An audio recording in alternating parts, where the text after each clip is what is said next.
Perds-nous un peu là-dessus. C'est Bah, ça. le bureau de crédit, c'est un ordinateur. C'est-à-dire, c'est que eux se disent que, par exemple, si on prend l'exemple de Nick, on va se dire, OK, Nick, il a une carte de crédit de 5 000 $. OK? Si Nick utilise 2 500 $ sur son 5 500, il a un taux d'utilisation de 50%. Donc, ça donne moins envie à la banque de lui prêter davantage de fonds. Parce qu'on se dit quoi? Que si on donne 20 000 à Nick, il va potentiellement utiliser 10 000 $ sur son 20 000. Ouais.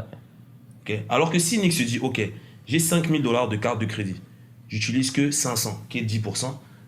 Sachant que la banque veut que Nick tombe dans le piège de la surconsommation, on va dire à Nick, bon, ce gars-ci, il n'utilise que 500 $ sur son 5 000. Donnons-lui plus pour qu'il consomme plus. Et au final, qu'est-ce qui va se passer? C'est qu'il ne va pas être capable de payer son solde. Il va nous payer des intérêts de 13, 20%. Et c'est comme ça que les banques gagnent de l'argent. Pire encore, pourquoi est-ce que quand tu vois quelqu'un qui est dans une mauvaise situation avec son crédit, tu vas avoir une banque concurrente qui va l'appeler en disant « Hey Nick, tu as un solde de 5 000 sur 5 000.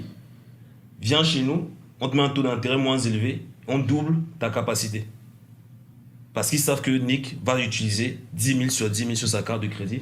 Après, il va être en faillite, on va venir saisir sa maison et sa voiture, et c'est comme ça que les banques vont gagner de l'argent. Comment hacker le système? C'est qu'il faut faire croire au bureau de crédit que, en fait, tu ne vas pas consommer. Donc, tu utilises très peu, ils vont vouloir te donner encore plus. Les autres banques vont t'appeler en te disant, tiens, on augmente ta ligne de crédit. Règle numéro 1, ne jamais refuser une augmentation de ligne de crédit.